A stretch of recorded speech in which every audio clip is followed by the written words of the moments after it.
warahmatullahi wabarakatuh. Perkenalkan, nama saya Ulwan Hanif. Saya mahasiswa kelas TIA semester 3 dari Institut Teknologi dan Sains Nahdlatul Ulama ITS NU Lampung. Pada kesempatan kali ini kita akan membahas sesuatu yang sangat penting untuk keberhasilan dalam sebuah perusahaan, yaitu sistem sumber daya manusia dalam perusahaan efektif. Dalam dunia kerja, sering kita mendengar bahwa karyawan adalah aset utama perusahaan. Namun, aset ini tidak akan memberi hasil maksimal tanpa pengelolaan yang baik. Oleh karena itu, manajemen sumber daya manusia menjadi aspek yang sangat penting untuk dipahami dan diterapkan. Mari kita bahas lebih dalam tentang komponen, ciri-ciri, dan tantangan dari sistem sumber daya manusia yang efektif. Sumber daya manusia atau sering disingkat SDM adalah elemen yang paling penting dalam sebuah organisasi. Karyawan adalah penggerak utama perusahaan untuk mencapai visi, misi, dan target bisnisnya. Tanpa pengelolaan sumber daya manusia yang efektif, perusahaan mungkin saja mengalami masalah seperti rendahnya produktivitas, tingginya angka turnover karyawan, dan konflik internal yang tidak teratasi. Namun, apa sebenarnya yang dimaksud dengan sistem sumber daya manusia yang efektif? Singkatnya, ini adalah pendekatan terstruktur untuk mengelola karyawan mulai dari rekrutmen hingga retensi. Sistem ini dirancang untuk memastikan karyawan merasa dihargai, berkembang, dan memberikan kontribusi terbaik mereka. Sebuah sistem sumber daya yang efektif memiliki beberapa komponen kunci yang harus dikelola dengan baik. Yang pertama, rekrutmen dan seleksi. Proses rekrutmen bukan sekedar mencari orang atau untuk mengisi posisi kosong. Rekrutmen yang efektif bertujuan menemukan individu yang memiliki keahlian, pengalaman, dan nilai yang selaras dengan budaya perusahaan. Contohnya, perusahaan teknologi sering menggunakan tes keterampilan teknis dan wawancara perilaku untuk menilai kecocokan kandidat.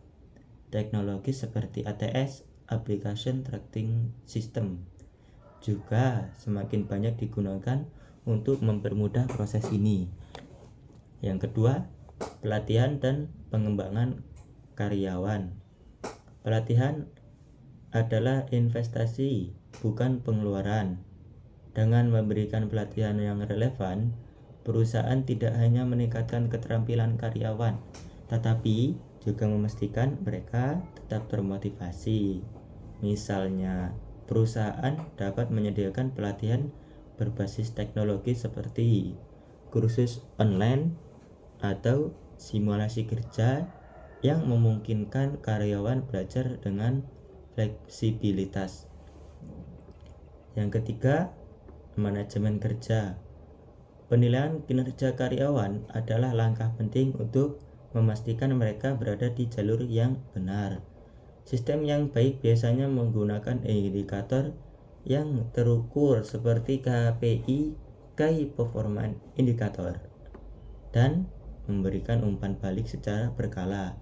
Misalnya, sebuah tim penjualan dapat dinilai berdasarkan jumlah penjualan bulanan, sementara tim IT mungkin dinilai berdasarkan kecepatan mereka menyelesaikan masalah teknis. Yang keempat, kompensasi dan manfaat. Kesejahteraan finansial dan non-finansial karyawan harus menjadi prioritas. Sistem kompensasi yang adil mencakup gaji kompetitif, bonus berbasis kerja, dan tunjangan seperti asuransi kesehatan. Selain itu, beberapa perusahaan juga menawarkan manfaat tambahan seperti cuti panjang, program kesejahteraan mental, dan beasiswa pendidikan untuk keluarga karyawan. Yang kelima, teknologi sumber daya manusia. Di era digital, teknologi menjadi bagian tak terpisahkan dari manajemen sumber daya manusia. Sistem seperti HRIS (Human Resource Information System) mempermudah pengelolaan data karyawan, penggajian, hingga evaluasi kerja. Contoh aplikasi populer adalah SAP Success Factor Workday atau Bamboo HR yang membantu perusahaan mengotomasi banyak proses administratif. Ciri-ciri sistem sumber daya yang efektif. Untuk memastikan bahwa sistem sumber daya benar-benar efektif dan ada beberapa ciri yang harus diperhatikan. Yang pertama, berorientasi pada karyawan. Sistem ini harus mengutamakan kesejahteraan dan kepuasan karyawan. Karyawan yang merasa dihargai akan lebih termotivasi untuk bekerja secara produktif. Yang kedua, berbasis data. Menggunakan data untuk membuat keputusan adalah salah satu ciri sistem modern. Misalnya data absensi, tingkat retensi, dan survei kepuasan karyawan bisa digunakan untuk mengidentifikasi masalah dan merancang solusi. Yang ketiga, fleksibilitas dan adaptabilitas. Dunia bisnis terus berubah, begitu pula dengan kebutuhan karyawan. Sistem yang efektif harus mampu beradaptasi dengan perubahan regulasi ketenagakerjaan, teknologi baru, dan kebutuhan pasar. Yang keempat, transparansi dan keadilan.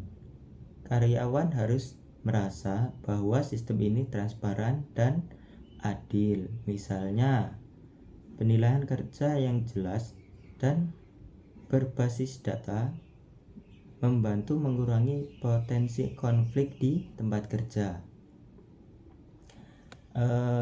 Tantangan-tantangan dalam menerapkan sistem sumber daya manusia. Meskipun penting, penerapan sistem sumber daya manusia yang efektif bukanlah hal yang mudah. Ada beberapa tantangan utama yang sering dihadapi perusahaan. Yang pertama, resistensi terhadap perubahan. Ada beberapa karyawan atau manajer mungkin merasa tidak nyaman dengan perubahan, terutama jika melibatkan teknologi baru. Oleh karena itu, penting untuk memberikan edukasi bahwa pelatihan tentang manfaat sistem baru tersebut. Yang kedua, kompleksitas regulasi. Peraturan ketenagakerjaan yang berbeda-beda di setiap negara atau wilayah bisa menjadi tantangan tersendiri perusahaan untuk memastikan bahwa sistem sumber daya mereka sesuai dengan regulasi lokal. Keterbatasan anggaran mengembangkan dan menerapkan sistem sumber daya yang canggih membutuhkan biaya yang tidak sedikit, namun investasi ini akan terbayar dalam jangka panjang jika dikelola dengan baik. Yang keempat, kurangnya dukungan manajemen. Jika manajemen tidak mendukung inisiatif sumber daya manusia, sistem ini mungkin tidak akan berjalan dengan efektif. Oleh karena itu, penting untuk mendapatkan komitmen dari pimpinan perusahaan. Kesimpulan dan pesan. Sistem sumber daya yang efektif adalah kunci untuk keberhasilan jangka panjang sebuah perusahaan.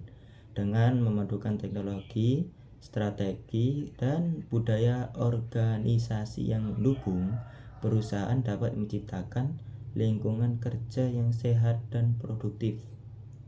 Sebagai penutup, saya ingin mengingatkan bahwa peran sumber daya manusia bukan hanya tanggung jawab Departemen HR, tapi tanggung jawab bersama semua pihak di perusahaan. Dengan kerjasama yang baik, kita dapat menciptakan tempat kerja yang lebih baik untuk semua. Terima kasih sudah menyimak pembahasan ini. Semoga apa yang saya sampaikan bermanfaat. Jangan lupa untuk terus belajar dan berkembang agar bisa menjadi bagian dari sistem sumber daya yang sukses di masa depan. Sampai jumpa di kesempatan berikutnya. Wassalamualaikum warahmatullahi wabarakatuh.